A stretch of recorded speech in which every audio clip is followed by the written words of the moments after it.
Hello students, स्वागत है आप लोगों के गीता मैम की पाठशाला में। आज मैं आप लोग के लिए लेकर आई हूँ क्लास 12 आरोह बुक से उषा उषा कविता है जो काव्य खंड से लिया गया है, जिसके प्रिय कवि है शमशेर बहादुर सिंह। ये बहुत ही इम्पोर्टेंट चैप्टर है, आप लोग के एग्ज़ाम में भी आएगा। ये एकदम 100% श्योर मैं बोलती हूँ कि जो 4 लाइन ऊपर का है ना, ये आएगा आप लोग का एग्ज़ाम में, और इसको व्याख्या करने के लिए बोला जाएगा, इसको अर्थ लिखने के लिए बोला जाएगा। इसमें जो शब्द होंगे, डिफरेंट शब्द होंगे, उसका भी अर्थ लिखने के लिए बोला जाएगा। तो इसलिए मैं आप लोग के सामने ये वीडियो लेकर आई हूँ। आप लोग को मेरी वीडियो कैसी लग रही है ज़रूर लाइक कीजिएगा, सब्सक्राइब कीजिएगा, कमेंट कीजिएगा। तो अभी मैं चलती हूँ काव्य खंड में कविता का नाम है उषा और कवि का नाम है शमशेर बहादुर सिंह।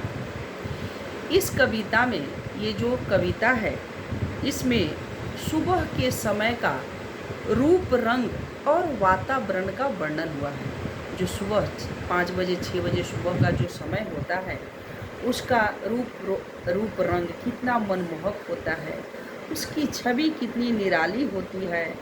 और जो सूर्योदय के पहले जो आकाश में जो नीला रंग होता है, हल्का लाल होता है, वह किस चीज़ से तुलना किया गया है और कितना अच्छा देखने में लगता है। उन सारे चीज़ों को इस कविता में साकार किया गया है। साकार मतलब आप लोग को सामने लाया गया है। जो पहला काव्य पंक्तियाँ हैं इस प्रकार है। प्रात नभ था बहुत नीला शंख जैसे, भोर का नभ राख से लिपा हुआ चौका अभी गीला पड़ा है।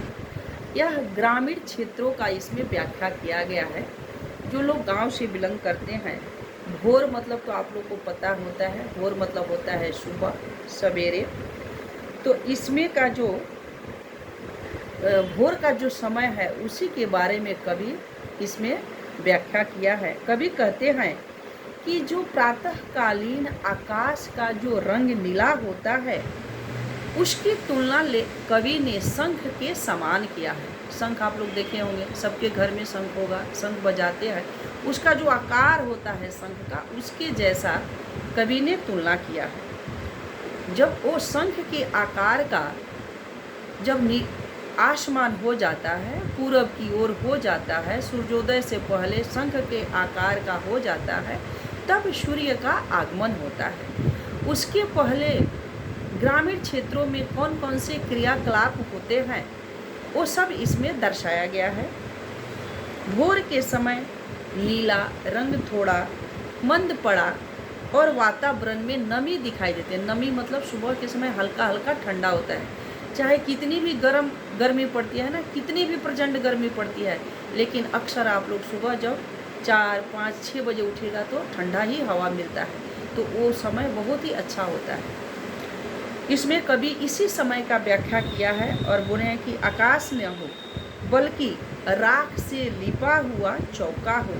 नमी के कारण जब कभी घरों में जाते हैं, ग्रामीण क्षेत्रों में जाते हैं, जब सूर्योदय का आगमन होना होता है, उस समय घरों में जाकर देखते हैं कि सबके किचन, वहाँ गाँव में तो अक्सर पक्के के नहीं बने होते हैं, कच्चे घर होते हैं, तो सब मिट्टी से लिपाई किया हुआ रहता है, जो कि सूर्योदय के पहले सब के सब गीले होते हैं, सूखे हुए नहीं रहते हैं।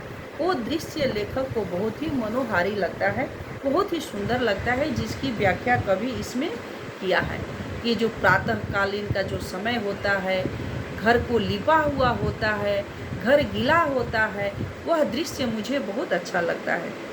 जो दूसरी काव्य पंक्तियाँ हैं उसमें कवि कहते हैं, बहुत काली सील जरा सा लाल के सर से, कि जैसे धूल गई हो स्लेट पर या खड़ी या चाक मल दी हो किसी ने। इस पंक्तियाँ में कवि कहते हैं कि भोर के झूठे फूटे अंधेरे और सूर्य की उगती हुई लाली का जो आगमन होता है, उसमें उस घर के बच्चे जो रात में मिट्टी की स्लेट पर पढ़कर लिखे हुए होते हैं, या उसे हल्के हाथों से मुछ दिया हुआ होता है और पूरी तरह से नहीं मीटा होता है, तो जो मिट्टी के स्लेट पर पेंसिल की जो दागें होती है वो हल्की लाल और पतली होती है, जिसकी तुलना केसर से किया गया है। ऐसा प्रतीत होता है उस सील पर केसर रखा हुआ है, लाली केसर के समान। वह वातावरण ऐसा लगता है जैसे स्लेट पर खड़िया चौक जो मतलब आप ब्लैक बोर्ड पर यूज करते हैं, स्लेट पर यूज करते हैं, उसी से पोता गया है। पोता मतलब पूरा प्लेन कर दिया गया है, सादा हो गया है। कहीं पर आधा काला दिख रहा है तो कहीं आधा पर सफ़ेद दिख रहा है, तो कहीं पर केसर जैसी पतली पतली धारियाँ दिखाई देती। ये 2 काव्य पंक्तियाँ हैं। आगे इस कविता के कंप्लीट करने के लिए आप लोग कमेंट कीजिएगा, लाइक कीजिएगा, सब्सक्राइब करना मत भूलिएगा। तब तक के लिए अलविदा।